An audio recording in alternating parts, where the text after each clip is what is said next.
once the Klansman and the white citizen consular and the deputy sheriff that was wearing the sheet at night learned that these deacons for defense would shoot back, then they were not as readily willing to go and pounce upon them in the wee hours of the morning. Are you going to do something about it? Because now they knew that, well, the right to bear arms is providing constitutional rights for these blacks, irrespective of the fact that we want to take away their civil rights. They're fighting on solid ground.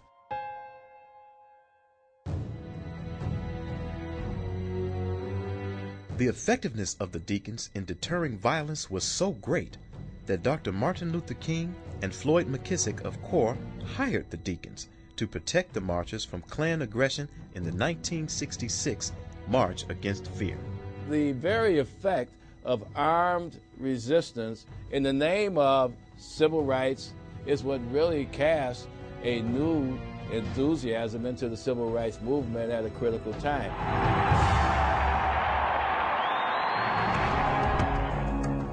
When the right to bear arms is put in the proper perspective historically, then people will see that the African American community having guns to protect themselves, not from crooked cops and police brutality, but from the culture of drugs and gangs because of a war going on due to the narco economy. And so until we address why are these people armed, why are they shooting, we're not going to be able to create an oasis of redevelopment in the inner cities of America. Inner city violence is directly related to the black market for illegal drugs, gangs, and drug dealers' turf wars. Today's war on drugs, like alcohol prohibition in the 1920s, share many similarities. Back then, gangsters and bootleggers took to the streets to protect their territories. Homicide rates skyrocketed at the beginning of Prohibition, then took a huge drop after its repeal.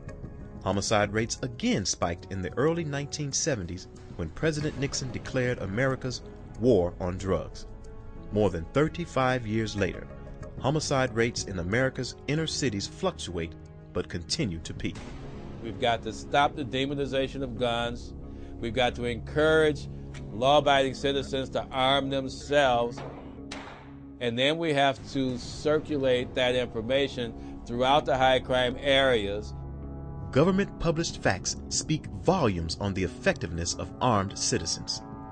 According to the U.S. Bureau of Justice Statistics, 57% of polled felons agree criminals are more worried about meeting an armed victim than they are about running into the police. And, according to the U.S. Department of Justice, the probability of serious injury to women during an attack is 2.5 times greater when they are unarmed. If women were able to freely carry firearms, there would be less chance of somebody looking at them as a victim. There would be less crime committed against women because a criminal would have to question, is this woman armed? And, according to the Bureau of Justice Statistics, 550 rapes and 1,100 murders are prevented every day just by showing a gun. We've got to tell the other side of the story about the hundreds of thousands of times in America where guns are used to stop violence and to stop a crime from being committed. The police aren't there to protect us. They are there to enforce laws and to arrest criminals once they are criminals, once they have committed a crime. But they're not our personal bodyguards, so I have to do that for myself.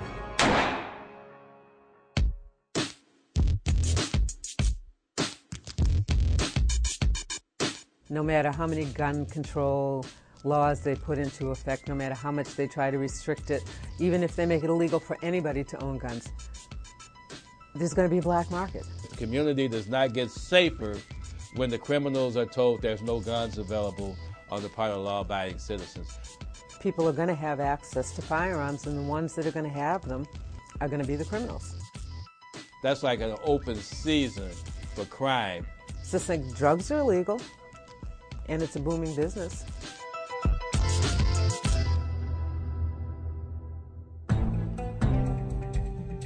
History has a habit of repeating itself.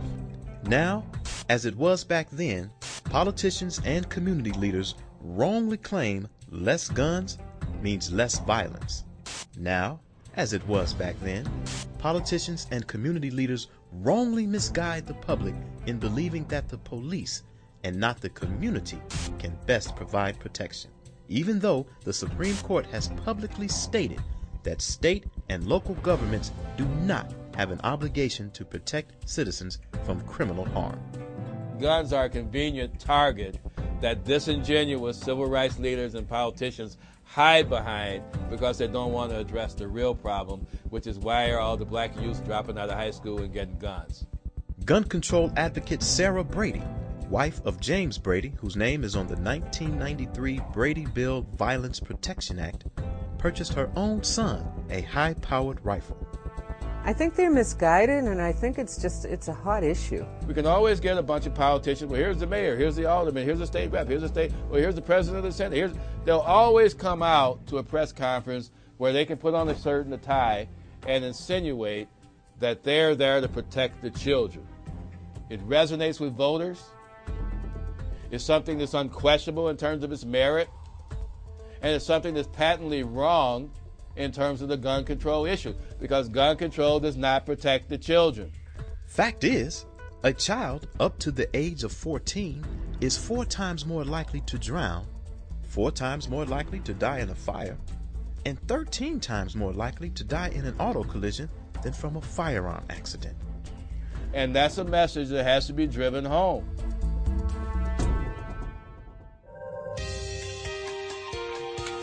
What we've got to do is create a solidarity for gun owners that are across the political spectrum, across the racial spectrum. I think that it's high time that blacks, whites, all Americans of goodwill realize that the sacred right to self-defense is at risk in America during the next 4 years in an Obama administration, with Eric Holder going in as Attorney General.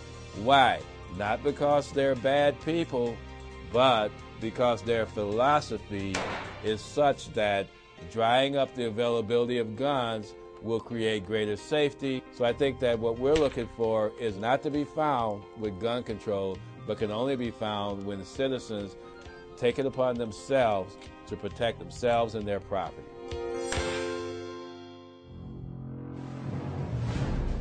For too long, community leaders, ministers, and politicians have failed to reject the gun control lies. For too long, African Americans have lost control of our neighborhoods. For too long, African Americans have been denied the right to keep and bear arms. For too long, African Americans have been victims of criminals, drug dealers, and dangerous gun control policy. For too long, African Americans have been on the wrong side of the gun. We have to remain vigilant. We have to challenge the Congress when they try to bring about these new gun control laws, and we have to educate the African American community and other communities in America the racist roots of what gun control is really all about.